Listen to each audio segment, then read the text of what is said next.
Tuhan. Amin. Karena kita tidak tahu lewat apa Tuhan memproses kehidupan kita.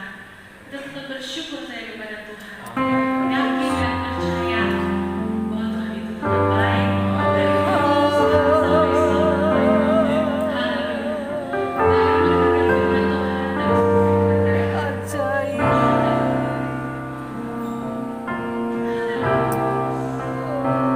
Terima kasih Tuhan, Engkau Allah yang maha baik.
percaya kebenaran firman Tuhan yang sebentar kami akan dengar itu membawa kepada satu perjalanan yang indah di dalam Tuhan. Kami berdoa biarlah kiranya Roh Kudus mengendalikan hati dan pikiran kami, kuasai ruangan ini, kuasai wilayah sekitar kami, supaya kemuliaan dan hormat hanya bagi Tuhan. Setiap telinga yang mendengar, setiap hati yang mempersiapkan, setiap hati yang haus akan firman Allah, pagi hari ini kami dipuaskan. Kami siap diberkati oleh firman-Mu. Di dalam dan demi nama Yesus kami berdoa. Setiap kita yang siap diberkati bersama katakan amin. Puji Tuhan, dipersilakan duduk kembali. Shalom Bapak Ibu Saudara sekalian, puji Tuhan.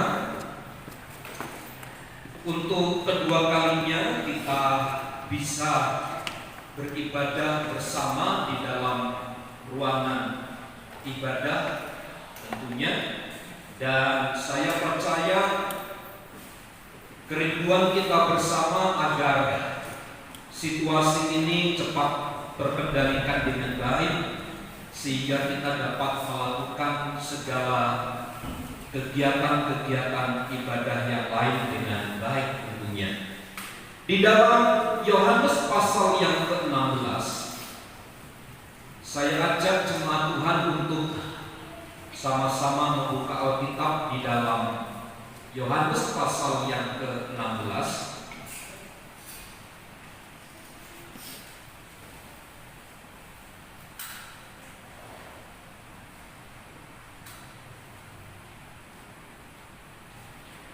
Ayat yang ke-4b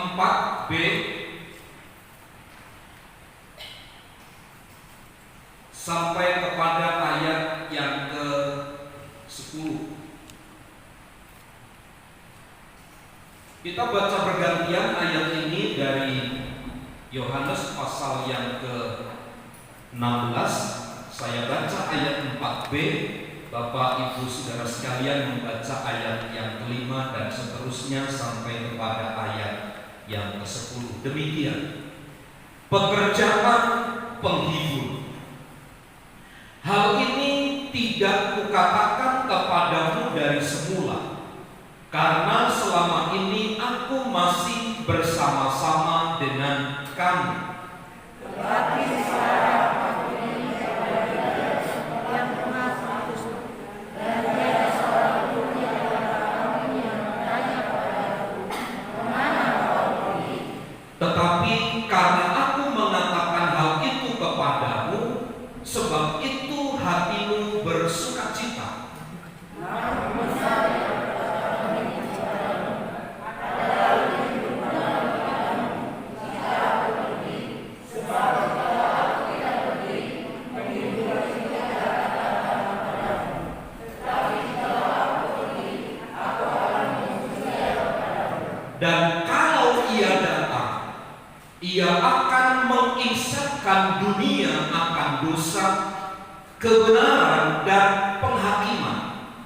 Akan dosa karena mereka tidak percaya kepadaku. Akan kebenaran karena aku pergi kepada Bapa dan kamu tidak melihat aku lagi. Puji Tuhan. Imelda Saputra di dalam sebuah renungan inspirasi 5 menit,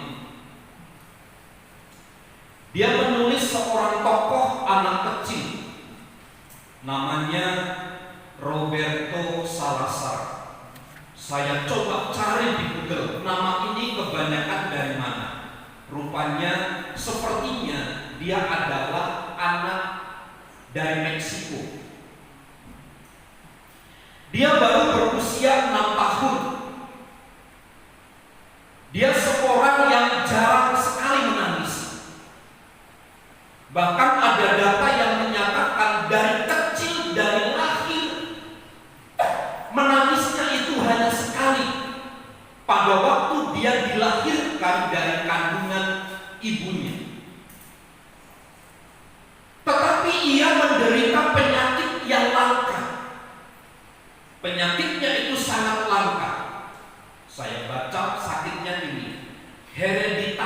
sensori, dan automatik neuropatik.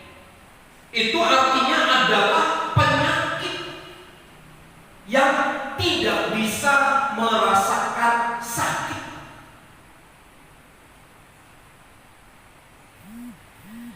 Satu kali pernah lidahnya tergigit hampir putus.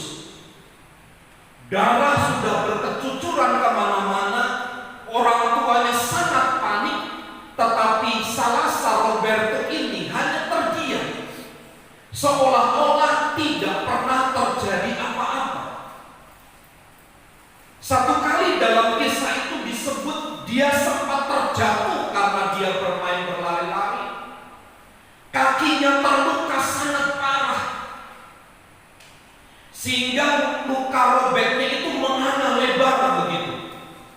Tetapi anak itu tetap melakukan aktivitas sebagaimana biasanya. Ia bangun, berjalan, dan melakukan aktivitas biasa. Bapak Ibu Saudara, dari kisah ini saya ingin ambil sebuah nilai kebenaran yang sebenarnya perlu ada pada bagian hidup kita. Roberto Salazar tidak pernah merasakan sakit, walau memang kadangkala sakit itu kita butuhkan.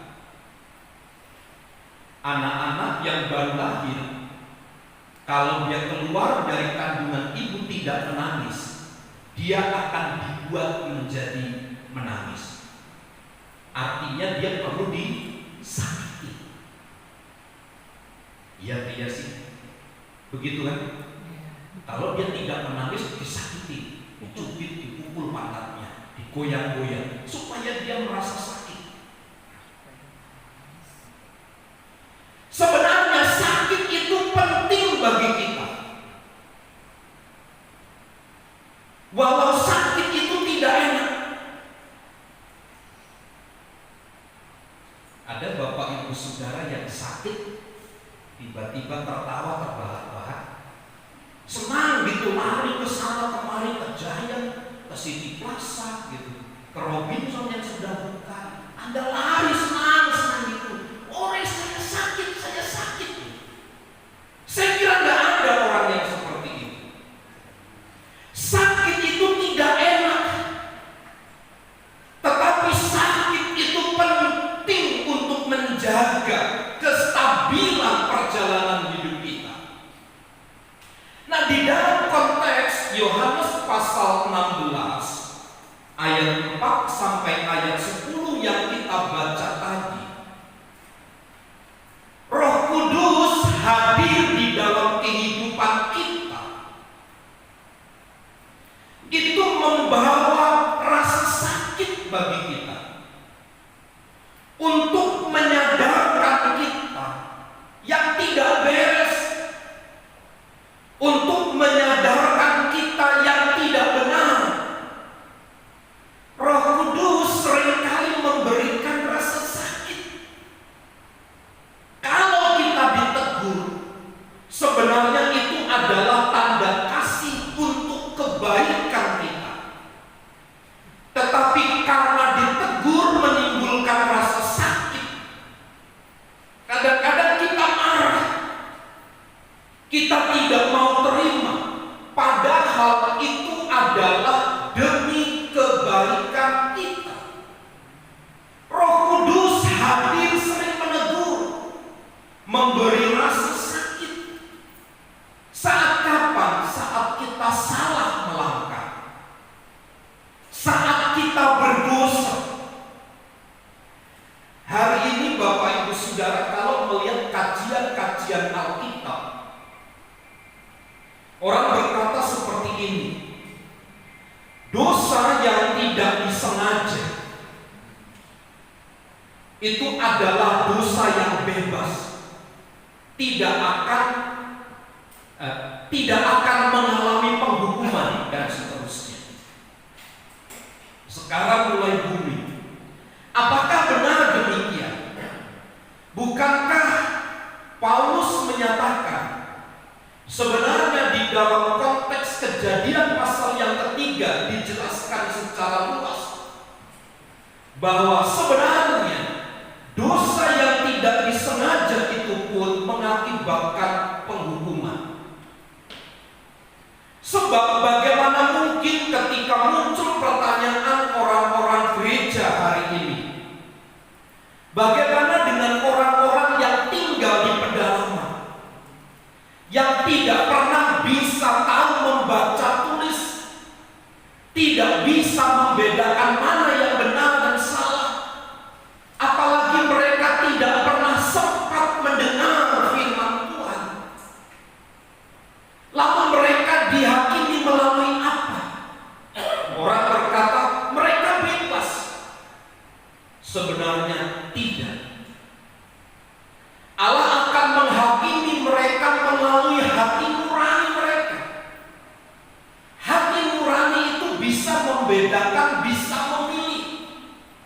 Itu sebabnya orang-orang purba, mengapa mereka menyembah pohon, mengapa mereka menyembah gunung, mengapa mereka menyembah bukit-bukit, tempat-tempat dikeramatkan, mereka menyembah pohon-pohon yang besar dan seterusnya. Mereka membuat patung untuk disembah.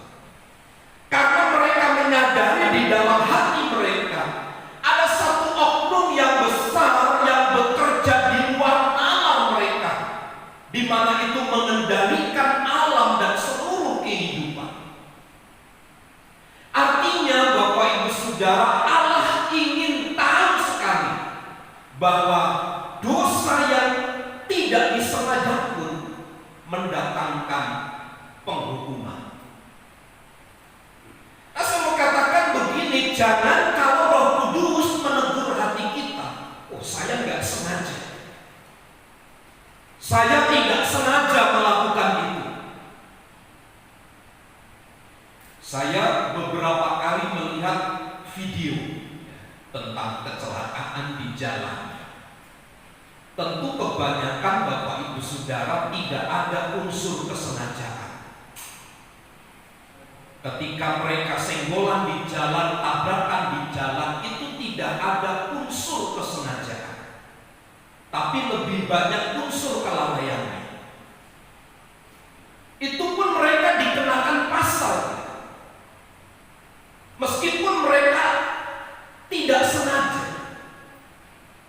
Dihukum positif berlaku hal itu. Maka Bapak Ibu Saudara, saya sampaikan begini, Roh Kudus akan terus mengingatkan kita. Roh Kudus akan terus membimbing kita, memberikan rasa sakit kepada kita. Tujuannya untuk apa? Agar kita ini sadar bahwa ada sesuatu yang tidak sesuai dengan firman Tuhan. Tugas utama yang berhubungan dengan pemberitaan Injil, tugas dari Roh Kudus itu adalah menginsyafkan. Itu ayat yang ke-8 dari Yohanes pasal yang ke-16. Dan kalau ia datang, ia akan menginsafkan. Kata menginsafkan itu memiliki arti membuktikan ketidakbenaran.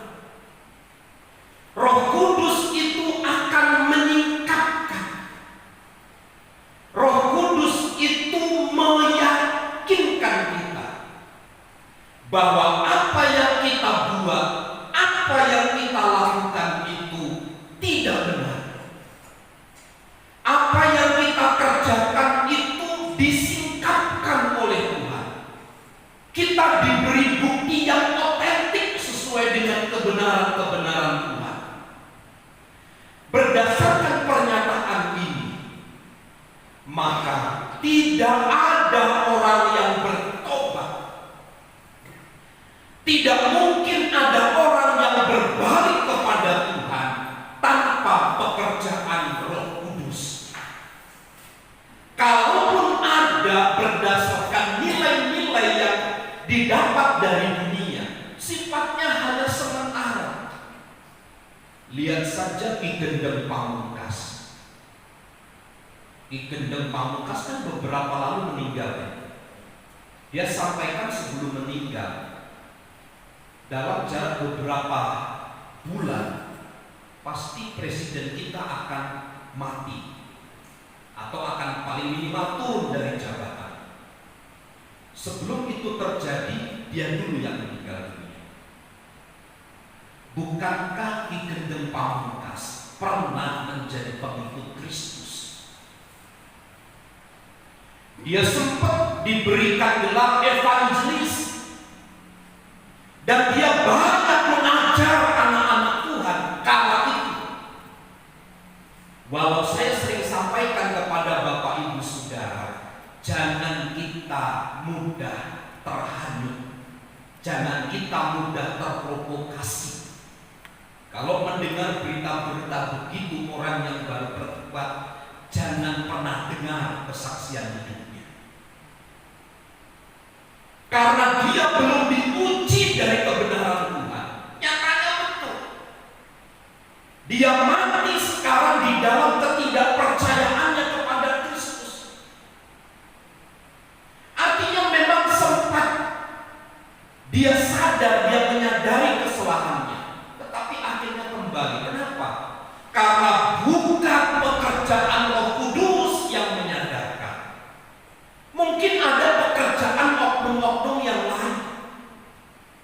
Mungkin hanya oleh karena emosi sesaat yang muncul. Bisa saja orang mengalami perubahan.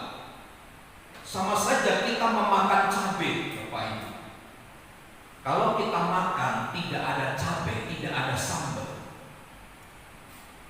nggak bisa masuk ke dalam tubuh kita. Ada yang makan tanpa cabai? Ada? Yang makan tanpa cabai? Pausin. Berapa orang? 2. Berapa lagi? Dari sekian banyak hanya 2 orang. Artinya semua kalau kita nggak pakai cabai, enak. Harus ada cabai. Dikasih cabai itu baru bisa makan dengan baik. Bisa saja Bapak Ibu Saudara kita berkata pedas, tapi untuk beberapa lama waktunya, gak enak gak pakai cabai, makan lagi. Padahal sudah tahu perut panas, mulut rasanya seperti terbakar. Saya pernah ke Merapi. Ada satu gereja Pentakosta di Indonesia, namanya Bapak Pendeta Petrus di lereng Gunung Merapi, ibadah jam 4 pagi. Ibadah itu di bawah rumah, gerejanya itu di bawah rumah. Jadi rumah itu di atas, di tanah begitu, tapi di bawah itu dibuat gereja. Di terowongan jam 4 pagi. Di atas saja, di gereja saja dinginnya bukan main, apalagi di bawah jam 4 pagi. Nah, sebelum ibadah kita disediakan kopi atau teh. Baru mendidih itu dituang, diaduk. Pak Pendeta itu bilang, cepat diminum, nanti keburu dingin. Langsung kita minum. Mulut itu tidak apa-apa. Setelah keluar dari ibadah, mulut rasanya terbakar. Bukankah acap kali pertobatan kita sesaat, sejenak, secara emosi saja? Kenapa tidak bertahan? Karena mungkin bukan karena pekerjaan Roh Kudus yang menyadarkan kita, yang menyingkapkan kesalahan kita itu. Bukan Roh Kudus yang membuktikan ketidakbenaran itu. Bukan Roh Kudus yang meyakinkan kita, tetapi dibarengi dengan emosi dan motivasi tertentu. Ada kan Bapak Ibu Saudara mau ibadah karena motivasi yang lain? Tidak jarang saya mendengar kesaksian di men's camp, di pria-pria sejati waktu mereka men's camp. Kalau anak-anak muda kesaksiannya selalu begitu. Mereka ibadah karena ada ingin mengincar pasangan. Ibadah lirik kanan, lirik kiri terus gitu. Hanya itu yang diperhatikan, hanya itu yang dilihat. Tapi bukan esensi dari ibadah yang dikejar, yang dikerjakan, tetapi motivasi yang lain. Kalau sempat terjadi gesekan, yang dilirik itu tidak sesuai dengan harapan, cepat atau lambat dia akan melari tunggang langgang meninggalkan gereja. Kenapa? Emosi dan tujuan yang tidak benar. Tapi memang bisa di satu sisi saya coba berimbang menyampaikan kebenaran ini. Bisa saja Tuhan memakai cara-cara motivasi yang tidak benar untuk membalikkan kita, sehingga kita menjadi orang yang percaya kepada Kristus dengan sungguh-sungguh, diuji oleh waktu, diuji oleh keadaan dan situasi, tapi dia tetap bertahan. Tugas pelayanan Roh Kudus untuk menginsapkan gereja atau anak-anak Tuhan bekerja dalam 3 aspek. Yang pertama, dalam ayat yang ke-8,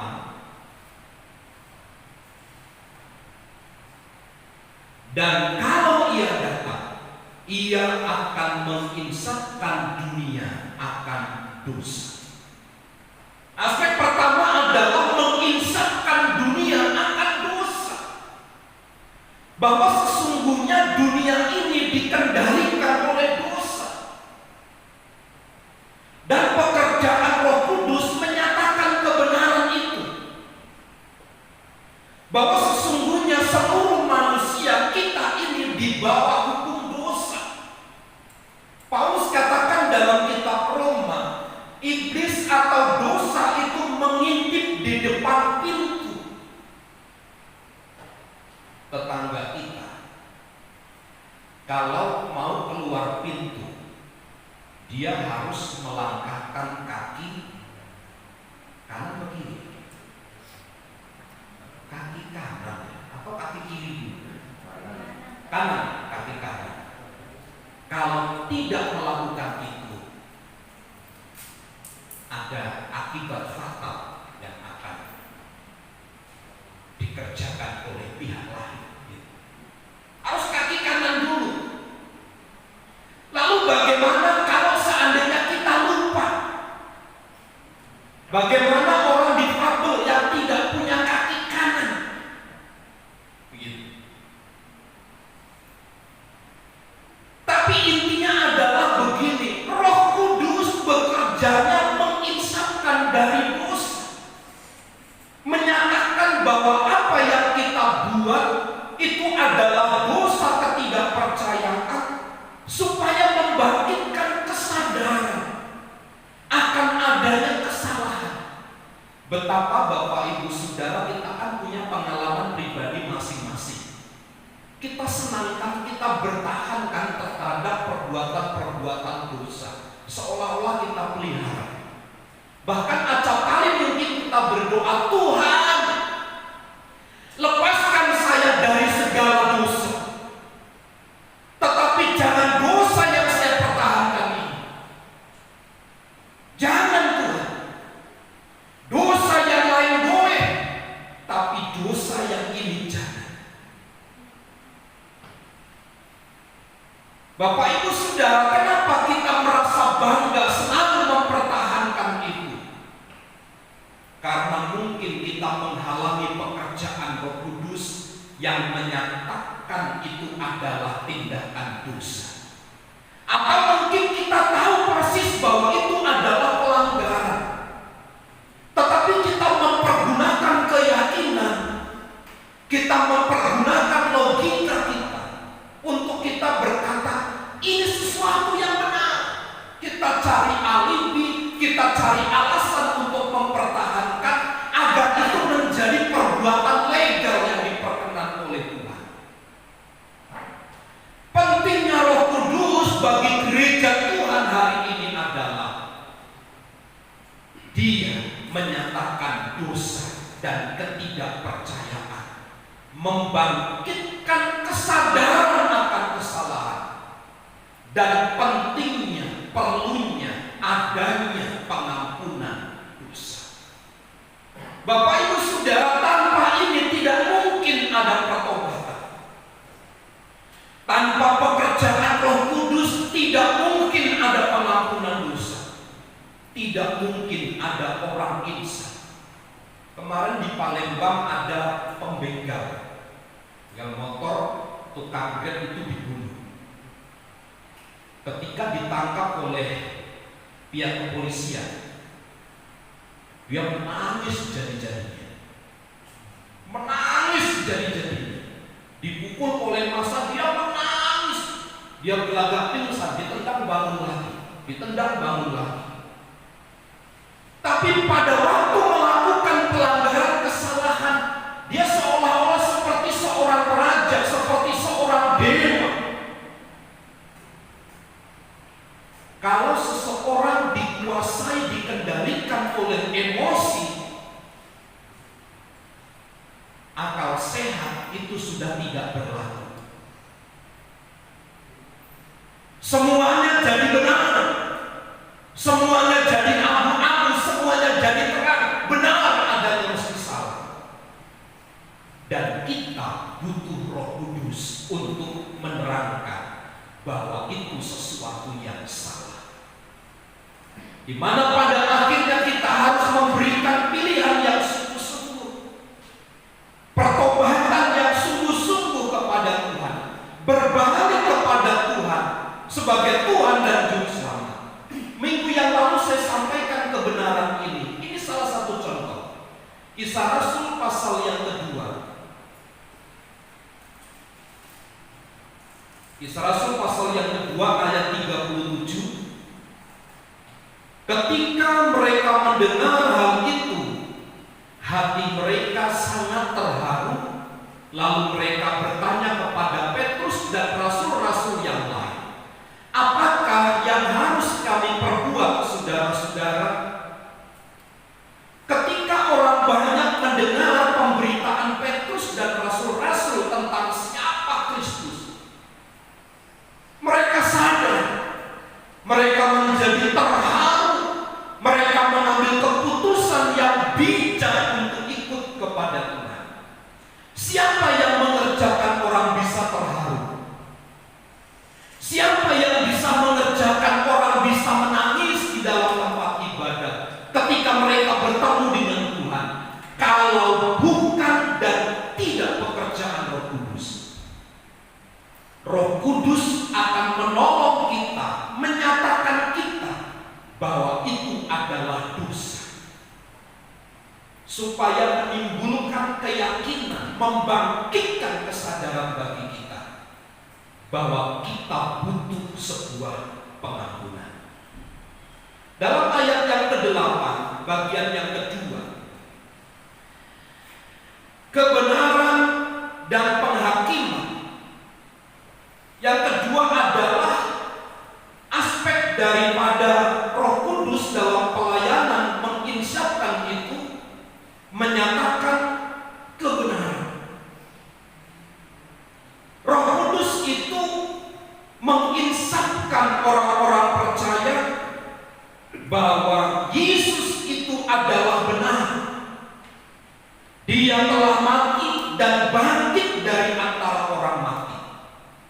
Dia dimuliakan oleh Bapa dan duduk di sebelah kanan Bapa. Bapak Ibu Saudara, Roh Kudus itu menyadarkan akan pentingnya sebuah kebenaran dari Allah melalui Yesus Kristus, sehingga muncul kesadaran serta memberi kuasa untuk mengalahkan dosa itu, untuk mengalahkan dunia itu. Maka Bapak Ibu Saudara, menjadi penting kita sebagai gereja Tuhan mengerti prinsip nilai kebenaran ini. Itu sebabnya perlu terus kita berdoa bagi saudara-saudara kita, bagi orang-orang yang tidak mengenal Tuhan, bahwa sesungguhnya ada kebenaran yang akan dinyatakan melalui pekerjaan Roh Kudus di dalam hidup kita. Dia menginsafkan siapa sebenarnya Kristus itu. Bapak Ibu Saudara, bukan berarti kita yang ada di dalam gereja, di dalam ruangan ibadah adalah 100% orang-orang yang percaya kepada Kristus. Tidak. Kita terus membutuhkan bimbingan Roh Kudus untuk menyadarkan kita bahwa hanya Dia adalah kebenaran yang sesungguhnya. Tidak mudah diombang-ambingkan. Tidak mudah keyakinan kepercayaan kita digoncangkan oleh pengajaran apapun. Tapi kita berpegang teguh bahwa Yesus adalah satu-satunya. Dulu sekolah Alkitab, saya didoktrin. Doktrinnya adalah sekali Yesus tetap Yesus. Mau bagaimanapun, sekali Yesus tetap Yesus. Lalu ada beberapa sinode gereja memakai istilah itu dan dipakai. Sekali gereja Pentakosta, mati hidup di gereja Pentakosta. Sebenarnya Bapak Ibu Saudara, tidak ada salahnya. Pernyataan itu adalah untuk membangun komitmen agar setia di dalam satu panggilan. Dan kebenaran di dalam Yesus Kristus itulah yang terus kita rindukan dikerjakan oleh Roh Kudus. Bapak Ibu Saudara, hari ini terlalu banyak, kalau Bapak Ibu aktif di media sosial, terlalu banyak pengajaran-pengajaran. Pentingnya pekerjaan Roh Kudus mempertetapkan keyakinan kepada kita tentang kebenaran. Yesus Kristus yang mati, bangkit dari antara orang mati, yang menggantikan segala pelanggaran dan kesalahan kita itu. Kebenaran itu harus tetap terbangun atas hidup kita. Sebab kalau tidak demikian, maka hidup kita mudah saja akan keluar dari jalur yang sesungguhnya. Yang terakhir di dalam ayat yang ke-8, dan penghakiman. Roh Kudus itu menyadarkan, menginsafkan kita bahwa iblis sudah dikalahkan. Dikalahkan di atas kayu salib. Dunia sedang dihakimi oleh Allah saat ini. Dan serta penghakiman bagi seluruh manusia di masa depan. Ada penghakiman. Tapi saya ingin mempertegas bahwa bagi orang yang percaya kepada Kristus tidak berlaku penghakiman. Hanya mereka yang di luar Kristus yang mendapatkan penghakiman dari Tuhan. Bagi mereka yang tidak percaya kepada Kristus harus mempertanggungjawabkan bagaimana karunia, bagaimana anugerah yang diberikan kepada mereka. Mereka tidak menerimanya itu. Mereka harus mempertanggungjawabkan itu di atas pengadilan Allah. Dalam Matius pasal yang ke-16 ayat yang ke-27, sebagai ayat terakhir saya bacakan demikian. Matius 16 ayat yang ke-27. Sebab Anak Manusia akan datang dalam kemuliaan Bapanya diiringi malaikat-malaikatnya. Pada waktu itu Ia akan membalas setiap orang menurut perbuatannya. Penghakiman melalui Roh Kudus itu pasti. Tapi Roh Kudus yang datang kepada gerejanya, pekerjaannya menginsafkan kita bahwa bicara tentang dosa, bicara tentang penghukuman, itu telah dikalahkan oleh Yesus di atas kayu salib. Maka ini harus mendorong kepada kita untuk selalu mengingat saudara-saudara kita. Setiap pagi saya selalu berdoa untuk blok D2. Regency dan sekitarnya, supaya mereka dapat mengenal Tuhan. Saya hanya sebatas doa yang setiap pagi saya naikkan kepada Tuhan. Kenapa? Agar mereka menyadari, menginsapkan mereka bahwa sesungguhnya kuasa iblis itu telah dikalahkan. Dan kalau sudah muncul kesadaran seperti ini, pasti mereka akan percaya kepada Kristus. Pagi hari ini Bapak Ibu Saudara, Anda dan saya butuh rasa sakit. Roh Kudus yang menginsapkan kita untuk sesaat menyakitkan, membuat kita pedih, membuat kita meratap, tetapi selalu ujungnya kepada pendewasaan hidup di dalam Kristus. Anda dan saya berada di dalam jalan kebenaran. Dan Bapak Ibu Saudara, izinkan pekerjaan Roh Kudus itu yang berfungsi untuk menginsapkan dari dosa, menginsapkan kita tentang kebenaran, menginsapkan kita tentang penghakiman, selalu diperkokoh, selalu diperkuat, sehingga olehnya kita terus bertumbuh di dalam Tuhan. Saya berdoa kiranya Tuhan menolong dan memampukan kita untuk selalu mengerti kebenaran ini dan betapa kita membutuhkan pekerjaan Roh Kudus atas hidup kita. Mari kita berdoa.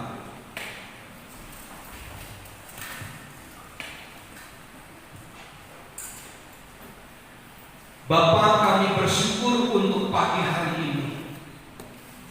Firman Allah yang telah kami dengar, biarlah ini tidak hanya sekedar berita yang sering kami dengar, tetapi biarlah ini menjadi sesuatu yang baru, penambah gairah dan semangat kami untuk kami semakin mengasihi Tuhan lebih lagi.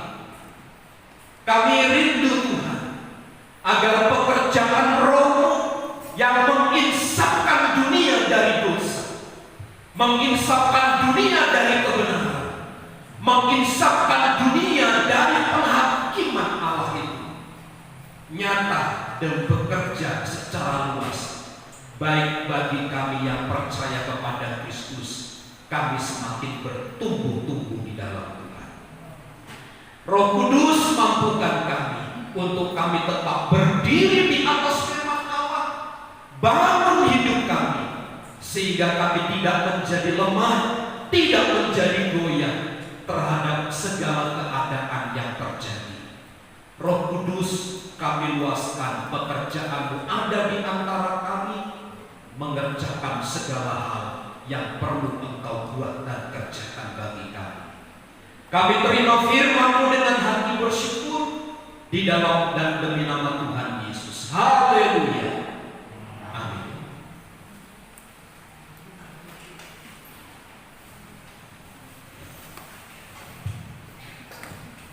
Puji Tuhan, kita pada firman Tuhan.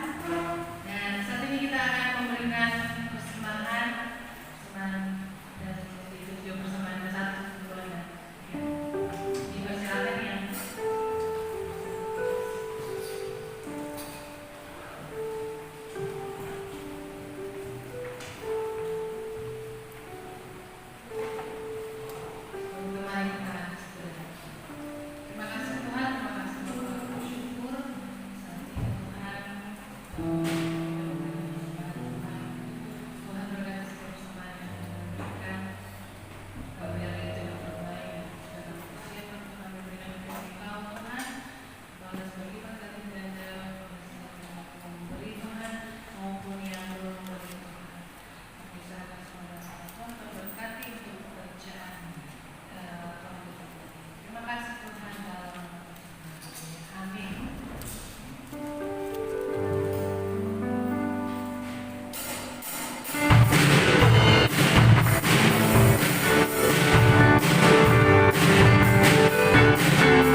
ada di antara Bapak Ibu Saudara yang belum tergabung di dalam grup GPIA Permata, bisa langsung memberikan nomor handphonenya kepada Ibu Gembala dan nanti akan dimasukkan di dalam grup GPIA Permata. Karena setiap pagi saya akan memberikan renungan singkat selama 5 menit, Bapak Ibu Saudara bisa lihat di grup WA. Sebelum jam 6, setengah 6 saya sudah buat, tapi memang agak terlalu banyak di GPIA itu, jadi agak lemot. Jadi minimal jam 6 sudah bisa masuk, sudah bisa Bapak Ibu Saudara lihat renungan singkat setiap pagi. Bisa langsung menghubungi Ibu Gembala dan bisa langsung dimasukkan dalam grup. Kita berdoa bagi ibu aku yang beberapa lalu dirawat di rumah sakit karena terjatuh, lengannya ya patah, kakinya juga patah, robek. Ya. Kita berdoa supaya Tuhan tolong sembuhkan dengan sempurna. Jadi karena sekarang ini kita tidak bisa berkunjung di rumah sakit dan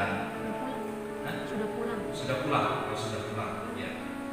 Tapi kalau bisa sih jangan datanglah ya, kita paling tidak dalam doa pribadi mohon bantu dalam doa buat Bapak Galinggi supaya Tuhan memberikan kesembuhan. Mari kita berdiri, kita akan akhiri ibadah kita. Pujian, hormat dan syukur kami naikkan bagi Tuhan oleh karena pekerjaan-Mu yang dahsyat bagi kami. Memberkati seluruh umat-Mu yang hadir pagi hari ini, kasih karunia dan pertolongan dari Allah dilimpahkan bagi kami. Saat kami mengalami masalah, Tuhan memberi kekuatan dalam nama Yesus. Saat kami mengalami kekurangan, Tuhan mencukupkan semuanya. Saat kami mengalami sakit, Tuhan yang menyembuhkan kami dalam nama Yesus. Kami berdoa bagi ibu aku, Tuhan pulihkan dalam nama Yesus. Bapak Galinggi yang telinganya sakit, hamba mohon kemurahan dan kuasa Tuhan. Di dalam nama Yesus Tuhan tolong sembuhkan. Juga jemaat-jemaat Tuhan yang tidak dapat hadir pagi hari ini di dalam ibadah, Tuhan yang melawat dan memberkati mereka sekalian. Diberkatilah bangsa dan negara kami, pemerintahan dari pusat sampai daerah, bahkan tetangga kanan kiri kami, dari Bapak RW, Bapak RT, seluruh perangkat desa kami ini, Tuhan yang memberkati. Roh takut akan Tuhan menyertai mereka. Sebentar kami akan tinggalkan tempat ini. Biarlah kekuatan dan kuasa dari Allah terus bekerja dengan limpah. Kami yang pulang jauh dan dekat, Tuhan sertai perjalanan kami.